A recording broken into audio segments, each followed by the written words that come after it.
Cộng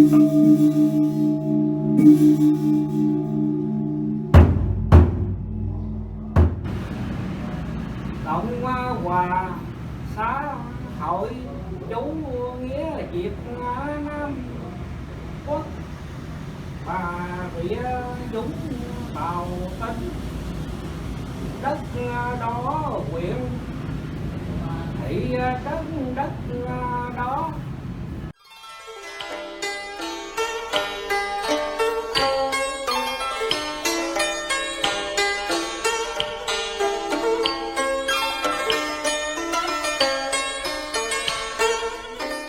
Đình làng Nam Bộ thờ phụng thần Thành Hoàng Bổn Cảnh. Đây được xem là vị thần cai quản trên cõi thiên của một ngôi làng. Bên cạnh những giá trị tín ngưỡng truyền thống, đình làng Nam Bộ còn mang bản sắc riêng, vừa duy trì đạo lý uống nước nhớ nguồn, vừa thể hiện ước mơ, khát vọng của những lưu dân thời mở cõi phương Nam.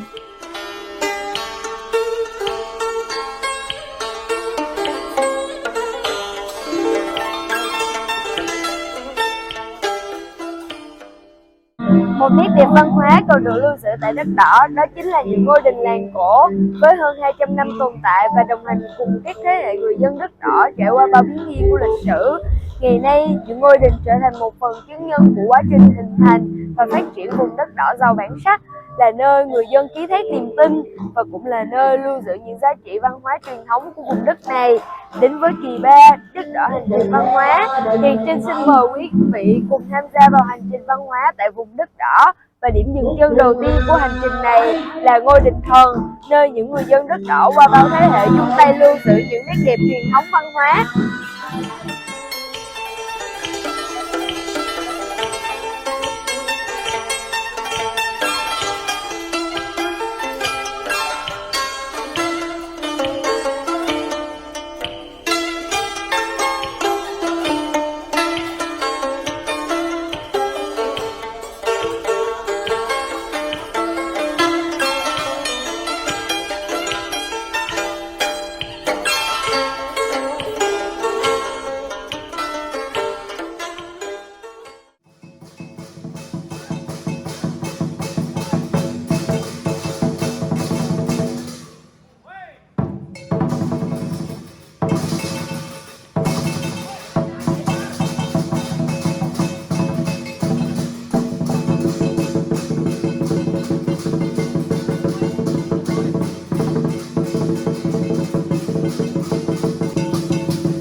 Một nét đặc trưng biểu tượng văn hóa tâm linh trong tín ngưỡng và đời sống người dân Việt được gìn giữ qua bao thế hệ, đó là ngôi đình làng và lễ cúng đình.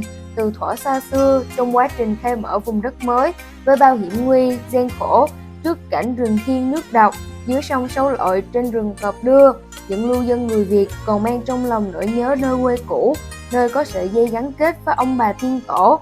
Do đó, họ cần một nơi để ký thác niềm tin, chỗ dựa về tinh thần gắn với truyền thống dân tộc.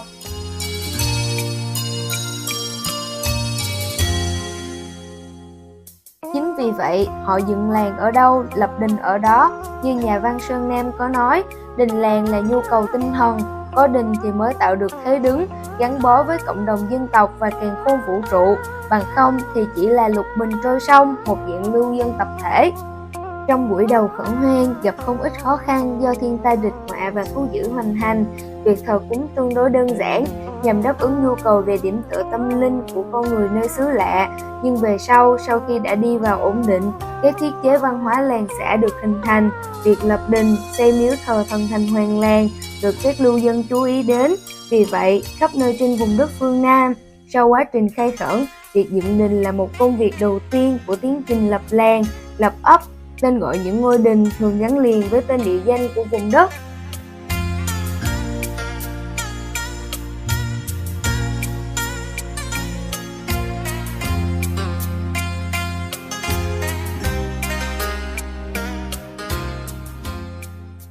Đất đỏ là một trong những vùng đất đầu tiên của phương Nam được những lưu dân người Việt đặt chân khai phá, Trải qua thời gian và những đổi thay của thời cuộc, dấu ấn mở cõi đã không còn hiện hữu rõ nét. Tuy nhiên, nét đặc trưng văn hóa, phong tục truyền thống vẫn còn được lưu giữ khá đầy đủ thông qua những ngôi đình làng gắn liền với tên gọi của những ngôi làng cổ được ghi nhận trong gia định Thành Thông Chí và các văn bản địa bạ lập dưới triều Nguyễn. Hiện nay, trên địa bàn huyện Đất Đỏ còn lưu giữ được 15 ngôi đình.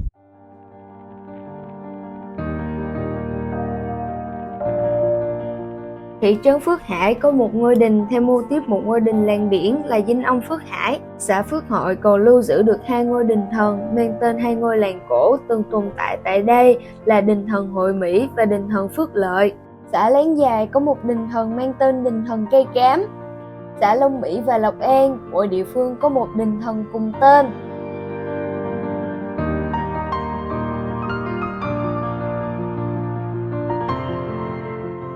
Có số lượng nhiều nhất là tại thị trấn Đất Đỏ có 9 ngôi đình còn tồn tại. Một điểm khá đặc biệt, với một diện tích không quá lớn như thị trấn Đất Đỏ, so với cả miền Nam thì đây là địa phương có số lượng đình còn lưu giữ được nhiều nhất, gồm các ngôi đình mang tên các ngôi làng cổ từng tồn tại là đình thần Phước Thọ, Phước Thạnh, Phước Hiệp, Phước Xuân, Long Thới, Long Hưng, Thạnh Mỹ, Hưng Hòa, Hiệp Hòa.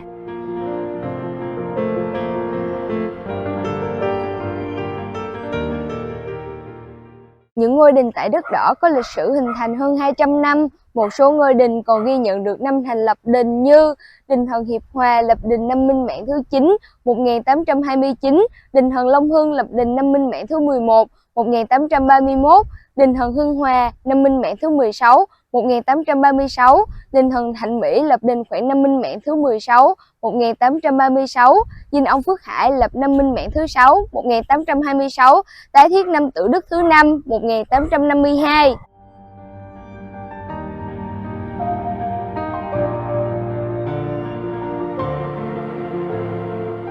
Kiến trúc đình tại Đất Đỏ được xây dựng theo lối nhà ba gian với những lớp nhà nối tiếp nhau, mái lợp ngói âm dương, đỉnh mái đắp các họa tiết lưỡng long tranh châu, sóng nước, gồm cổng tam quan, võ ca, gian chính điện, dinh bà, dinh thần nông, nhà khách, nhà bếp, nằm nép mình với những tán cây cổ thụ xanh mát.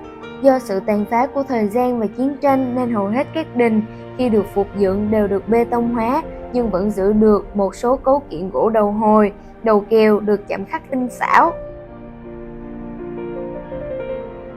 Dù bị sụp đổ do chiến tranh, nhưng may mắn một số vật dụng thờ tự như bài vị, nghi thờ, án thờ, hoành phi, câu đối được người dân tìm thấy trong đống đổ nát, đem về bảo quản, thờ cúng. Sau khi tái thiết lại đình, người dân quy tập lại bài ký trong đình như cũ. Hiện nay khi đến các đình, chúng ta vẫn còn được chiêm ngưỡng những bức hoành phi câu đối, những vật dụng thờ cúng được chạm khắc những hình tượng tứ linh, mây nước, hoa lá, chim muôn tinh xảo.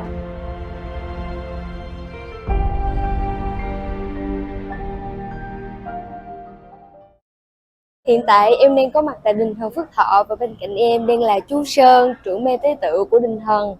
Dạ thưa chú, là chú có thể giới thiệu cho con một số thông tin về đình của mình không? Đình này là có mấy trăm năm rồi.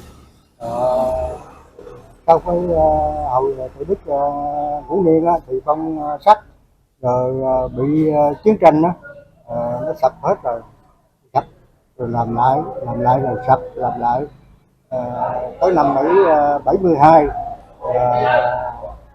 làm lại cái đình trang rồi cái cũng bị chiến tranh sập rồi. Tới năm 98 rồi mình mới là trở công là làm lại hoàn toàn như bây giờ. Những ngôi đình tại Đất Đỏ như bao ngôi đình khác tại Việt Nam đều thờ phụng thần Thanh Hoàng Bổn Cảnh. Vị hiệu của thần Thanh Hoàng được khắc trên bài vị thờ cúng phổ biến tại các đình thần ở Đất Đỏ là Bổn Cảnh Thanh Hoàng, Đại Vương Sắc Tặng, Bảo An, Chánh Trực, Ngụ Thiện, Đôn Ngưng, Tôn Thần. Tại đình Phước Thạnh, dinh ông Bà Lá của đình Long Thới.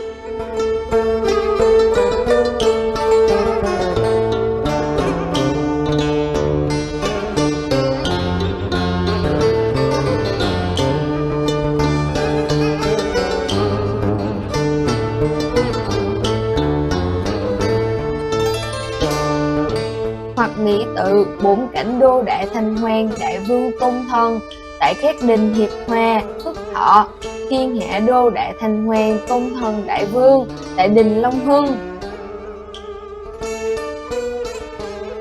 Đình thần còn thờ phụng tiền hiền, hậu hiền, tiên sư, thần nông và những vị nhân thần có công với làng với nước như đình Thạnh Mỹ thờ ông Hồ Quý Thống, đình thần Phước Thọ thờ ông Nguyễn Trung Trực, đình thần Long Thới thờ ông Nguyễn Cửu Vân.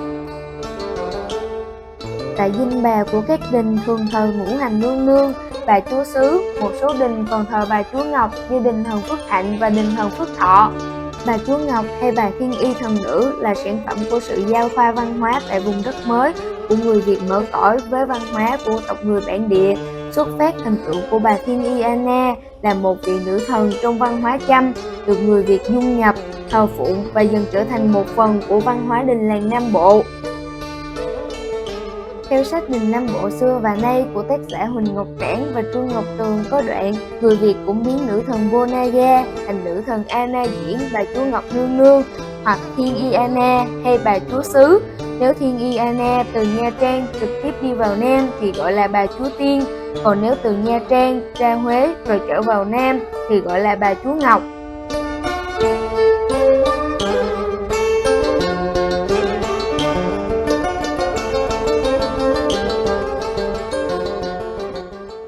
Đặc biệt, đình thần là sợi dây liên kết của các thế hệ, là nơi ký thác niềm tin, nguyện ước, nơi ngưỡng vọng linh thần, ghi ơn các bậc tiền nhân, là nơi lưu giữ đạo lý uống nước nhớ nguồn. Sau ngày đất nước thống nhất, nhân dân tại đất đỏ đây được dành ra vị trí trang trọng giữa gian chính điện, các đình để lập thêm bàn thờ Chủ tịch Hồ Chí Minh, để nhắc nhở các thế hệ công lao to lớn của Bác với đất nước, với dân tộc.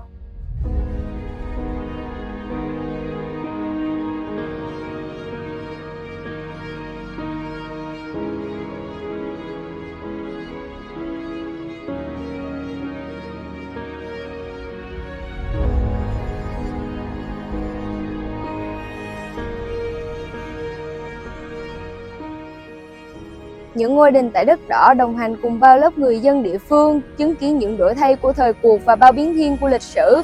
Ngày nay, những ngôi đình còn lưu dấu những tên gọi của những ngôi làng cổ của vùng đất đỏ.